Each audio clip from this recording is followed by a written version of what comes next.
Good morning. स्वागत है आप सभी का। आपके साथ मैं हूं पूजा सचदेवा। लखनऊ से बड़ी खबर के साथ करते हैं बुलेटिन की शुरुआत। आगामी सत्र से प्राइवेट स्कूलों में पढ़ाई की फीस महंगी होगी। छात्रों को प्राइवेट स्कूलों में पढ़ाना अभिभावकों को महंगा पड़ेगा। प्राइवेट स्कूल एसोसिएशन ने फीस बढ़ाने का फैसला लिया है। अगले सत्र से 11.69% फीस बढ़ाने का फैसला हुआ है। शुल्क विनियमन अधिनियम 2018 के तहत यह फैसला लिया गया। प्री प्राइमरी से 12वीं तक के स्टूडेंट्स की पढ़ाई महंगी होगी। प्राइवेट स्कूल में जो अभिभावक अपने बच्चों को पढ़ाते हैं उनके लिए महंगाई का ये बड़ा झटका है। अब पढ़ाई कराना प्राइवेट स्कूल्स में महंगा होगा। फीस बढ़ोतरी का फैसला स्कूल एसोसिएशन की तरफ से लिया गया है।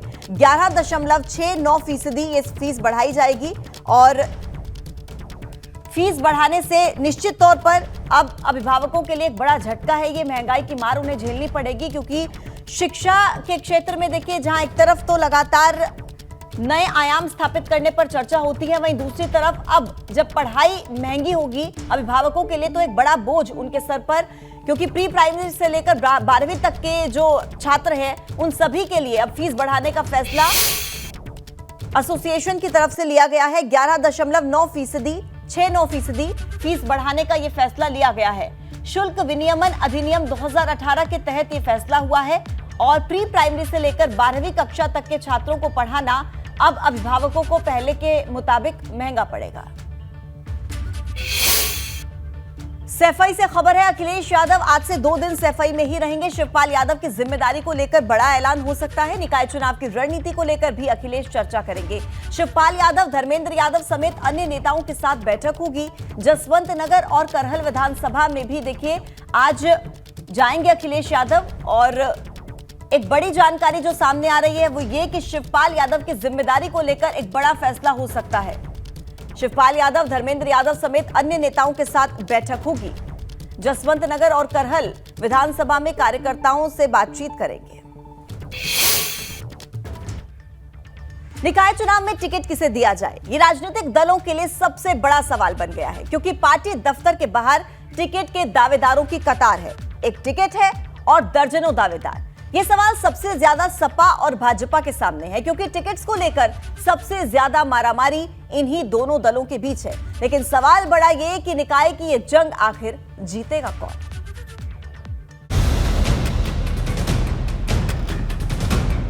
निकाय की चुनावी जंग, भगवा या लाल रंग। 24 का लिटमस टेस्ट, निकाय की पिच पर कौन साबित होगा बेस्ट।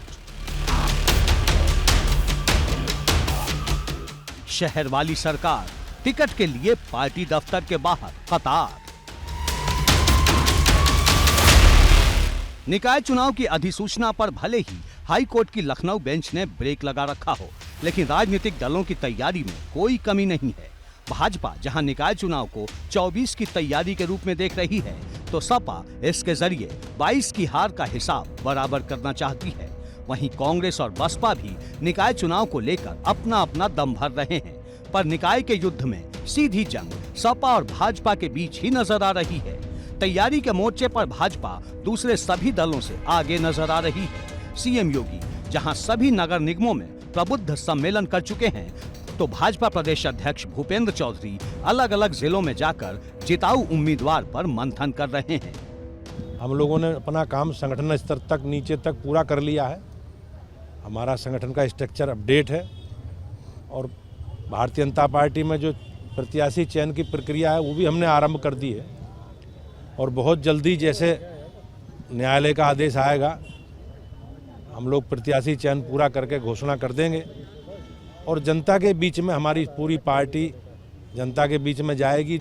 नगर निकाय चुनाव को लेकर Bharatiya Janata party mission mode में तैयारी में जुटी हुई है। भले ही अभी अधिसूचना को लेकर मामला कोर्ट में है, स्टे लगा हुआ है, लेकिन भारतीय जनता पार्टी अंदर खाने अपनी तैयारी में लगी हुई है कि जैसे ही रोक हटे और अधिसूचना जारी हो तो पार्टी जल्द से जल्द जो भी उसके उम्मीदवार हो उनके नाम का ऐलान कर सके, उन्हें फाइनल कर सके, इसे लेकर तैयारी है। जहां तक बात की जाए ज़्यादा से ज़्यादा वोट लाने की, तो उसे लेकर हाल ही में हमने देखा कि किस तरह से मुख्यमंत्री योगी आदित्यनाथ ने सभी नगर निगम में अपने प्रबुद्ध वर्ग सम्मेलन किए, करोड़ों रुपए की दी, और दूसरी तरफ भारतीय जनता पार्टी हर वर्ग के वोट को साथ में लाने में भी जुटी है। बता दें कि भाजपा निकाय की लड़ाई जीतकर अपने मिशन 80 को साधना चाहती है, जिसके लिए भाजपा हर दांव आजमा रही है, क्योंकि अब भाजपा की नजर मुस्लिम वोटर पर है, जिसके लिए वो सभी 17 नगर निगमों में पसमानदा सम्मेलन करने जा रही है। भाजपा के इस दांव से समाजवादी खेमे में टेंशन नजर आ रही है, क्योंकि मुस्लिम वोट थोड़ा भी इधर से उधर हुआ तो सपा की मुश्किल बढ़ सकती है। वैसे भी जब भी बात नगर निगम की आती है, साइकिल की रफ्तार सुस्त पड़ जाती है। पिछली बार 16 नगर निगम थे, जिसमें भाजपा ने 14 और बसपा ने 2 जीते थे, पर सपा का खाता भी नहीं खुला। इस बार समाजवादी पार्टी भाजपा की भीतरघात और बगावत का फायदा उठाने की कोशिश कर रही है, क्योंकि भाजपा में इन मेयर पद के दावेदारों की बाढ़ सी आई हुई है। अगर बात कानपुर की करें तो वहां मेयर प्रमिला पांडे ने दोबारा टिकट के लिए आवेदन कर दूसरे दावेदारों में चिंता और नाराजगी दोनों बढ़ा दी है। अब तक 100 से ज्यादा लोगों ने मेयर पद पर दावेदारी ठोकी है। ऐसे में भाजपा संगठन की मुश्किलें प्रत्याशी को तय करने के लिए बढ़ती दिख रही है। वहीं सपा घात लगाए बैठी है, जो जिताऊ उम्मीदवार पर दांव लगा सकती है। हम सारे दलों के प्रत्याशियों पर निगाह रखे हुए हैं, जो लोग प्रयास कर रहे हैं। हमारे दरवाजे खुले, अगर कोई हमको जिताऊ कैंडिडेट दिखाई पड़ेगा तो हम प्रेफरेंस तो वैसे अपने दल के प्रत्याशी को देंगे, पर अगर जिताऊ कैंडिडेट दिखाई पड़ेगा तो दूसरे दल के नेता को भी लेने में गुरेज नहीं करेंगे। वैसे जिताऊ उम्मीदवार की तलाश और एक दावेदार पर दांव लगाने की मुश्किल सपा और भाजपा दोनों के सामने है, क्योंकि हर नगर निगम में एक एक सीट के लिए कई दावेदार अपना दावा ठोक रहे हैं। आगरा में सपा के मेयर प्रत्याशी के लिए जहां 12 से 13 आवेदन आ चुके हैं, वहीं 100 वार्ड के लिए 500 से 600 उम्मीदवार दावा कर चुके हैं। देखिए, जहाँ तक मेयर की सीट का सवाल है, हमारे यहाँ ऐसी महिला है, उसके लिए हमारे पास 12-13 आवेदन आ चुके हैं। पार्षद हमारे यहाँ 100 वार्ड है आगरा में, उसमें भी हम पे 550-600 फार्म अभी तक आ चुके हैं। मतलब एकदम साफ है, भले ही तारीखों का ऐलान न हुआ हो, सियासी सरगर्मी तेज होने लगी है, क्योंकि सवाल सिर्फ दावेदारी का नहीं, जिताऊ उम्मीदवारी का भी है। वहीं एक खतरा एक टिकट देकर दूसरे की नाराजगी का भी है, जो बना बनाया खेल बिगाड़ सकती है। यही वजह है कि सपा हो या भाजपा, दोनों ही एक दूसरे पर घात लगाए बैठे हैं। एबीपी गंगा के लिए ब्यूरो रिपोर्ट। समाजवादी पार्टी के राष्ट्रीय अध्यक्ष अखिलेश यादव के कानपुर आने से पहले ही अब सियासत गरमाने लगी है। सपा विधायक अमिताभ वाजपेयी ने पार्टी विधायक इरफान सोलंकी के समर्थन में एक पोस्टर जारी किया, जिसमें अखिलेश यादव को छोटे नेताजी संघर्षवादी लिखा गया।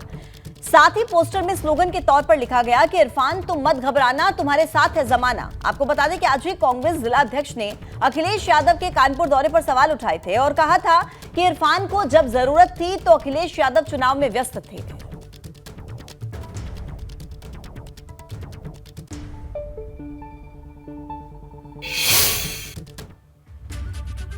मऊ पहुंचे ओम प्रकाश राजभर ने एक बार फिर से बीजेपी में जाने के संकेत दिए हैं। मीडिया से बात करते हुए उन्होंने कहा कि राजनीति में कुछ भी असंभव नहीं होता और किसी के साथ नहीं जाने के लिए कसम भी नहीं खाए हैं। और साथ ही अखिलेश शिवपाल पर भी तंज कसते हुए उन्होंने कहा कि एक तो हो गए हैं, लेकिन कब तक साथ टिके रहेंगे ये देखने वाली बात होगी। कहा कि हर दिन सुन रहे हैं कि शिवपाल को सपा में बड़ी जिम्मेदारी मिलने वाली है, लेकिन उन्हें कब तक जिम्मेदारी दी जाएगी, इसके मालिक भगवान ही हैं। आपको बता दें कि ओम प्रकाश राजभर 18 दिसंबर को मऊ में महिला सम्मेलन करने वाले हैं और इसी को लेकर वो आज बीते कल सभा स्थल का निरीक्षण करने के लिए भी गए थे। राजनीति में कोनो कसम कोई खेले हाँ। यूपी में बसपा सपा गठबंधन एक होने की संभावना थी, हुआ।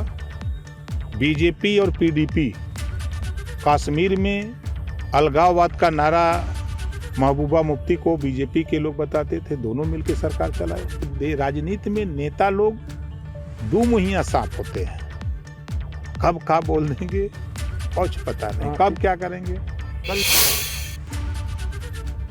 निकाय चुनाव को लेकर समाजवादी पार्टी ने पूरी ताकत झोंक दी है। सपा के आगरा कार्यालय पर भी लोग आवेदन करने के लिए पहुंच रहे हैं और सपा के महानगर अध्यक्ष वाजिद निसार के मुताबिक 100 वार्ड्स के लिए 550 से 600 आवेदन आ चुके हैं। मेयर प्रत्याशी के लिए 12 से 13 आवेदन अब तक आए हैं और इन आवेदनों की स्क्रूटनी करके नेतृत्व को भेजा जाएगा।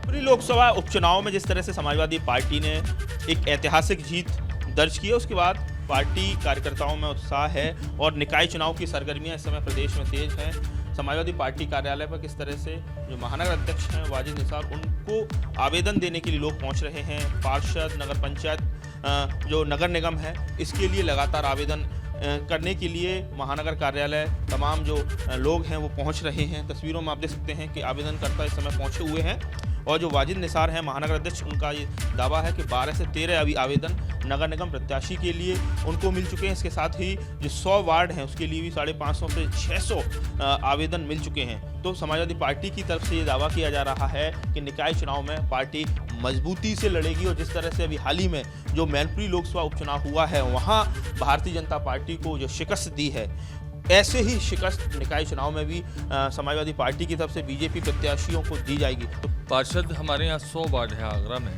उसमें भी हम पे 550-600 फार्म अभी तक आ चुके हैं। हम 3 महीने से संगठन तैयारी कर रहा है, हर वार्ड में क्या स्थिति है, किस वार्ड की क्या समस्या है। जगह जगह अलग अलग तरह की समस्या है। कहीं नाले खरंजे नहीं हैं, कहीं गंदगी का माल लगा है, कहीं नाले चौक हैं। ये स्थिति है पूरे शहर की। इटावा से भाजपा सांसद रामशंकर कठेरिया ने कहा है कि मैनपुरी लोकसभा उपचुनाव में सपा की जीत मुलायम सिंह यादव की सहानुभूति की वजह से हुई है, ना कि अखिलेश यादव या फिर सपा की लोकप्रियता से। रामशंकर कठेरिया ने यह भी कहा कि आने वाले निकाय चुनाव में भाजपा एक बार फिर से प्रचंड जीत दर्ज करवाएगी। और जहां नगर निकाय और नगर निगम का चुनाव है तो ये स्वाभाविक रूप से भारतीय जनता पार्टी के गढ़ माने जाते हैं और मुझे पूरी तरह उम्मीद है कि जितने भी नगर निकाय के चुनाव होंगे उनमें भारतीय जनता पार्टी विजयी होगी। देखिए, बात ठीक है रही, लेकिन हम लोग पूरी तैयारी से चुनाव लड़ेंगे और जीतेंगे। समाजवादी पार्टी में शामिल हुए बदायूं के पूर्व विधायक आबिद रजा सपा प्रमुख अखिलेश यादव के सामने समाजवादी पार्टी का दामन उन्होंने थामा और आबिद रजा ने समाजवादी पार्टी और नेतृत्व के लिए आस्था भी जताई। समाजवादी पार्टी की मजबूती के लिए काम करूंगा, आबिद रजा का ये बयान। और पूर्व मंत्री सलीम शेरवानी और प्रदेश अध्यक्ष नरेश उत्तम पटेल भी इस दौरान मौजूद रहे।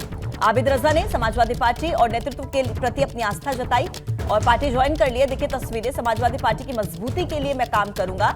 और सपा के प्रदेश अध्यक्ष नरेश उत्तम पटेल भी इस दौरान मौजूद रहे। देखिए, भाजपा सांसद कौशल किशोर मिश्रा ने यूपी में निवेश को लेकर ट्वीट के जरिए किए गए अखिलेश यादव के कटाक्ष पर पलटवार करते हुए कहा कि अखिलेश यादव की सरकार में यूपी में निवेश नहीं आया और अब वो विपक्ष में है, इसलिए निवेश आने का विरोध कर रहे हैं। लेकिन आज कानून व्यवस्था दुरुस्त होने की वजह से यूपी निवेशकों की पहली पसंद बन चुका है। सर, अखिलेश यादव ने निवेशकों को लेकर के कहीं ना कहीं एक प्रश्न खड़ा किया है कि उत्तर प्रदेश के अंदर निवेश नहीं है और मंत्रियों के दौरे पर भी सवाल खड़ा किया है। अखिलेश यादव जी का काम है विरोध करना। जब उनकी सरकार थी तो कहीं से भी कोई निवेश नहीं लाए और उत्तर प्रदेश में एक जंगल राज रहा, गुंडा राज रहा, तमाम दंगे होते रहे, सांप्रदायिक दंगे भी होते रहे। अब उत्तर प्रदेश की कानून व्यवस्था पूरी तरीके से योगी आदित्यनाथ जी के नेतृत्व में चुस्त दुरुस्त है और इसीलिए तमाम निवेश जो है उत्तर प्रदेश में हो रहे हैं। हर जिला एक उत्पाद भी उत्तर प्रदेश में लागू है और अब इंडस्ट्री और ज़्यादा कुटीर उद्योग ज़्यादा से ज़्यादा उत्तर प्रदेश में बढ़ने जा रहे हैं, होने जा रहे हैं। अभी जो लोग गए हैं विदेश, जो मंत्री लोग गए हैं निवेश के संबंध में बातचीत करने, निश्चित तरीके से कुछ ना कुछ लेकर आएंगे और उत्तर प्रदेश लगातार विकास की तरफ बढ़ेगा और देश के निर्माण में एक अहम भूमिका माननीय योगी आदित्यनाथ जी के नेतृत्व में निभाने का काम करेगा। शुक्रिया। हमसे बातचीत करने के लिए केंद्रीय शहरी विकास राज्य मंत्री कौशल किशोर, जिनका कहना है कि जिस तरीके से उत्तर प्रदेश में निवेश बढ़ा है, अखिलेश यादव विपक्ष के नेता हैं तो उनका काम है विरोध करना, इसीलिए वो विरोध कर रहे हैं। सुनील पांडे के साथ अविनाश तिवारी, एबीपी गंगा, दिल्ली। राजधानी दिल्ली से खबर है, पाकिस्तान नेता बिलावल भुट्टो के बयान का विरोध हो रहा है। पीएम मोदी को लेकर बिलावल भुट्टो ने अमर्यादित टिप्पणी की थी। यूपी में भी बिलावल भुट्टो के खिलाफ विरोध प्रदर्शन किया गया। अब लखनऊ में भी भूपेंद्र चौधरी के नेतृत्व में विशाल प्रदर्शन होगा। यूएनएससी में बिलावल भुट्टो ने पीएम के खिलाफ अपशब्द कहे थे। प्रधानमंत्री नरेंद्र मोदी की तुलना ओसामा बिन लादेन से की थी, जिसके बाद हर जगह पर विरोध हो रहा है बिलावल भुट्टो का। यूपी में भी बिलावल भुट्टो के खिलाफ विरोध प्रदर्शन किया गया। देखिए, उत्तर प्रदेश में शाहरुख और दीपिका की फिल्म पठान का भी विरोध हो रहा है। लखनऊ, अयोध्या, आगरा समेत कई शहरों में विरोध प्रदर्शन देखा गया। अखिल भारतीय हिंदू महासभा ने शाहरुख और दीपिका का पुतला भी फूंका। प्रदर्शनकारियों ने फिल्म पठान के पोस्टर्स तक फाड़ दिए। फिल्म में गाना बेशर्म रंग का जोरदार विरोध किया गया। शाहरुख और दीपिका की फिल्म पठान का विरोध किया जा रहा है। लखनऊ, अयोध्या, आगरा समेत कई शहरों से ऐसी तस्वीरें सामने आई हैं जहां पर विरोध जताया गया और अखिल भारतीय हिंदू महासभा की तरफ से शाहरुख और दीपिका के पोस्टर्स तक फाड़े गए और फिल्म पठान के भी पोस्टर्स फाड़कर विरोध जताया गया। शाहजहांपुर में पूर्व केंद्रीय गृह राज्य मंत्री स्वामी चिन्मयानंद की मुश्किलें एक बार फिर से अब बढ़ गई हैं। अपनी ही शिष्या के साथ दुष्कर्म के मामले में शाहजहांपुर की एमपी एमएलए कोर्ट ने स्वामी चिन्मयानंद को फरार घोषित किया। इससे पहले कोर्ट चिन्मयानंद के खिलाफ गैर जमानती वारंट भी जारी कर चुका है। साल 2011 का ये मामला है जब स्वामी चिन्मयानंद की शिष्या ने उन पर बंधक बनाकर दुष्कर्म करने का मुकदमा दर्ज करवाया था। दुष्कर्म का मामला शाहजहांपुर की ही एमपी एमएलए कोर्ट में चल रहा था। कोर्ट ने पेश होने के लिए चिन्मयानंद को समन भेजे थे, लेकिन लगातार कोर्ट में पेश न होने पर एमपी एमएलए कोर्ट ने उनके खिलाफ गैर जमानती वारंट जारी किया। कोर्ट में पेश न होने पर पहले भी चिन्मयानंद के खिलाफ एनबीडब्ल्यू जारी हो चुका है, लेकिन वो कोर्ट में पेश नहीं हुए। पहले उनके वकीलों ने प्रार्थना पत्र देकर 19 दिसंबर तक का समय मांगा, लेकिन कोर्ट ने प्रार्थना पत्र को खारिज कर दिया था और अब एमपी एमएलए कोर्ट ने स्वामी चिन्मयानंद को फरार घोषित कर दिया है। अब उन्हें 16 जनवरी 2023 को गिरफ्तार करके कोर्ट में पेश करने के आदेश जारी किए गए हैं। कार्रवाई हुई है, उसमें फरार घोषित किया गया उनको। कितनी बार से तारीखों पर नहीं आ रहे थे, बार बार हो गए, उनके खिलाफ एनबीडब्ल्यू चल रहा था, अब 82 कार्रवाई की गई है। तो क्या पुलिस को कुछ आदेश दिए गए हैं कोर्ट ने? पुलिस को कोई आदेश दिया है? हाँ, एसपी को आदेश भेजा गया है गिरफ्तार करके। जी जी। और किस अब तारीख तो फरार घोषित किया, 16 तारीख लगी है आगे की।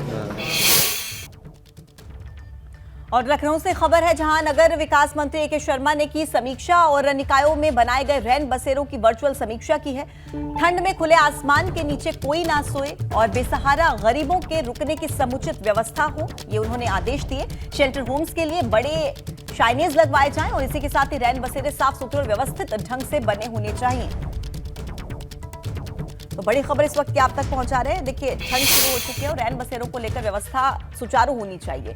अयोध्या में ठंड की दस्तक के साथ ही अब राम जन्मभूमि परिसर में विराजमान रामलला के अब शयन आरती के बाद रात्रि में रजाई उड़ाई जा रही है। इसी के साथ ही सर्दी से बचाव को लेकर ब्लोअर्स भी लगा दिए गए हैं। रामलला के अस्थायी मंदिर से जो वीडियो सामने आया उसमें रात्रि में रामलला को रजाई उड़ाई गई है और पास में ही ब्लोअर्स भी रखे गए हैं। राम जन्मभूमि के मुख्य पुजारी आचार्य सत्येंद्र दास ने बताया कि रामलला हमारे बालक रूप में है और ऐसे में उनका ध्यान रखना भक्तों का कर्तव्य है।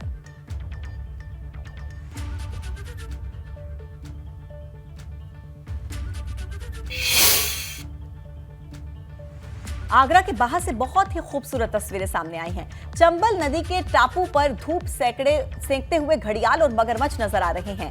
दरअसल इन्हें देखने के लिए बड़ी संख्या में पर्यटक वहां पर पहुंचे। ठंड की वजह से घड़ियाल, मगरमच्छ और कछुए बाहर निकल जाते हैं और कई तरह की पक्षी भी वहां पर दिखाई देते हैं। इसी खूबसूरत तस्वीर को देखने के लिए लोग यहां तक खींचे चले आते हैं और सरकार चंबल में इको टूरिज्म को बढ़ावा दे रही है और इस तरीके की तस्वीरों के सामने आने से अब सरकार का सपना भी साकार होगा।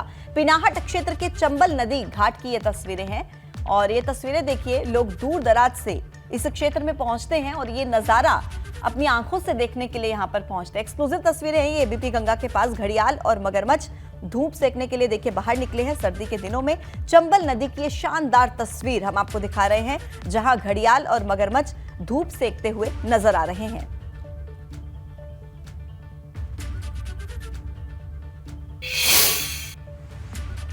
अयोध्या से खबर है, दारोगा ने बरपाया दुकानदारों पर कहर। साप्ताहिक बाजार में दुकानदारों का सामान सड़क पर फेंक दिया। डंडे से सड़क पर सामान फेंकते नजर आए हैं दारोगा और सामान फेंकने का जो वीडियो है ये वायरल हुआ है। नगर कोतवाली क्षेत्र के गुलाबबाड़ी मैदान का ये पूरा मामला बताया जा रहा है, जहां पर वीकली मार्केट, देखिए साप्ताहिक बाजार की तस्वीरें और दारोगा किस तरीके से डंडे से सड़क पर पूरा सामान फेंकते हुए नजर आ रहे हैं।